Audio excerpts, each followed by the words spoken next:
বাবরি বন্ধ চাই। সেকুলার দল যারা জিতার সম্ভাবনা আছে হুমায়ুন সাহেবকে হারাতে পারবে তাকে আমরা সমর্থন ওখানে করবো। হুমায়ুন সাহেবকে রাজনৈতিক ভাবে ওকে কবর দেওয়া, কোন নেতা বাবরি নিয়ে তেমন ভাবে মন্তব্য এই জন্য করেনি যেটা একটা ধর্মীয় বিষয়। দেখুন, আমরা কোন রাজনৈতিক নেতার মতদর্শে আমরা চলি না। হ্যাঁ, আমাদের কম্পারেটিভলি কোনটা ভালো লাগে খারাপ লাগে সেটা থাকতেই পারে, কিন্তু আমরা ধর্মীয় এজেন্ডা চালানোর জন্য, ধর্মীয় বিষয়গুলি মতামত দেওয়ার জন্য আমরা দারুল উলুম দেওবন্দকে ফলো করি, আমরা জমিয়তের মাওলানা আরশাদ মাদানী সাহেবকে ফলো করি। কারণ দেখবেন আপনারা, পশ্চিমবঙ্গের কোন নেতা বাবরি নিয়ে তেমন ভাবে মন্তব্য এই জন্য করেনি যেটা একটা ধর্মীয় বিষয়। তারা চুপ থেকেছেন, ভালো করেছেন। কাজেই ধর্মীয় বিষয়টা আলেম ওলামারাই তো বলবেন, ইমাম সাহেবেরাই তো বলবেন, এটাই তো আমাদেরকে এগিয়ে আসতে হবে। এতে আমরা মুর্শিদাবাদের আলেম সমাজ আমরা এক জায়গায় আছি।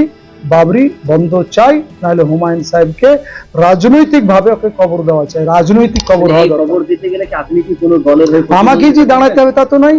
ওখানে আমরা দেখবো সেকুলার দল যারা জিতার সম্ভাবনা আছে হুমায়ুন সাহেবকে হারাতে পারবে তাকে আমরা সমর্থন ওখানে করবো, প্রাণ দিয়ে আর কি। হুমায়ুনকে হারানোর এই প্রতিদ্বন্দ্বে আপনার নেমেছেন এই জন্য যতদিন পর্যন্ত বাবরি নামটা না কাটবে, বাবরি কাটবে তোর ব্যাপারে আমরা চোখ হয়ে যাবো। আচ্ছা, বাবরি নাম নিয়ে এত সমস্যা? বাবরি নামটা এই জন্য যে আপনারা বুঝুন, 6 ডিসেম্বর উদ্বোধন, তো 6 ডিসেম্বর কেন? বাবরি যাত্রা কোনো মসজিদের জন্য যাত্রা নয়, বাবরি যাত্রা কেন?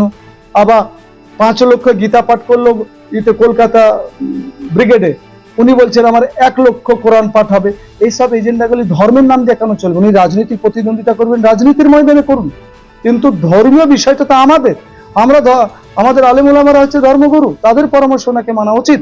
এবং তার পাশে কারি রিয়াসতুল্লাহ সাহেব আছে, তাকেও বোঝা উচিত যে 1 লক্ষ কোরআন পাঠ কোন কথা। তাকে বলা উচিত যে কিসের জন্য বাবরি যাত্রা হবে, কোন মসজিদের জন্য যাত্রা হয়েছে পশ্চিমবঙ্গে আপনারা ভারতে কোথাও দেখতে পেয়েছেন?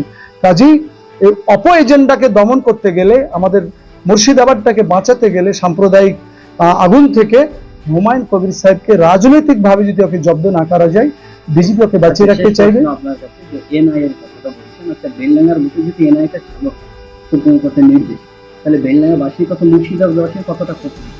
দেখুন, এক তো আশা আমাদের এখনো যে সুপ্রিম কোর্টে মাননীয় মুখ্যমন্ত্রী বা তার সরকার জিতবে, এনআই মুর্শিদ বেলডাঙ্গায় হবে না ইনশাল্লাহ। আর যদি হয়ে যায় তো দেখুন, এনআইএ, এনএসজি, সিবিআই, ইডি এগুলি আমাদের ভারতবর্ষের একটা মজবুত সংস্থা।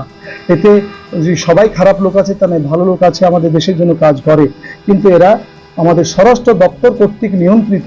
কাজে অমিত শাহ হয়তো এনআইকে এমনভাবে ব্যবহার করবে যেন আমাদের সাধারণ খেটে খাওয়া মানুষগুলি রোষে পড়বে। কারণ সাধারণ পুলিশ ধরে নিয়ে গেলে পারে পুলিশকে প্রমাণ করতে হয় যে লোকটা অপরাধী, এনআই ধরে নিয়ে গেলে পারে মানুষকে প্রমাণ করতে হবে যে আমরা নিরাপরাধ। হুমায়ুন কবিরের কার্যকলাপের মাধ্যমে কি এনআই এই ইস্যুতে উঠে আসছে? মানে একটা তো ওখানে একটু ছোটখাটো বিতর্ক হয়েছে, কিন্তু হুমায়ুন কবির সাহেব যে ভাষাগুলি বলছে প্রশাসনের বিরুদ্ধে, থানার ইট খুলে নিব, আইপিএস অফিসারকে তার কলার ধরে টেনে নিয়ে বাড়াবো, আমরা এসপি অফিস ঘেরাও করে এসপিকে অচল করে রাখবো আর অফিসকে অপচাল করে রাখবো, এই শব্দগুলি যদি সুপ্রিম কোর্টের কাছে দেয় যে দেখেন বেলডাঙ্গার একজন বিধায়ক এই কথা বলছে, সেখানে পশ্চিমবঙ্গের পুলিশ কিছু করতে পারছে না, কাজে কেন্দ্রীয় সুরক্ষা বল এবং এনআইএ যাওয়া উচিত, সেটা এনআইএ প্রয়োগ হতে সাপোর্ট করবে হুমায়ুন কবির সাহেব শব্দগুলি। পরিবারের সঙ্গে ঈদ কাটাতে চান? বাড়ি আসা নিয়ে চিন্তিত? কোথায় পাবেন তাৎক্ষণিক ট্রেন ও ফ্লাইটের টিকিট?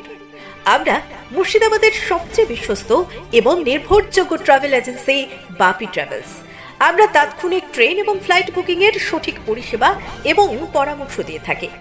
আমাদের অভিজ্ঞ টিম 24 ঘন্টা প্রতিটি ধাপে আপনার পাশে থাকবে। আপনার টিকিট বুকিং থেকে শুরু করে বোর্ডিং পাস, এমনকি এয়ারপোর্টে প্রবেশ পর্যন্ত। তাহলে আর দেরি না করে আপনার যাত্রাপথকে আগের চেয়ে আরও সহজ ও নিরাপদ করতে আজ যোগাযোগ করুন আমাদের সাথে। আমাদের ঠিকানা ডোমকল বাস স্ট্যান্ডের নিকট, মুর্শিদাবাদ। যোগাযোগ নাম্বার 9134343408 অথবা 9775750808।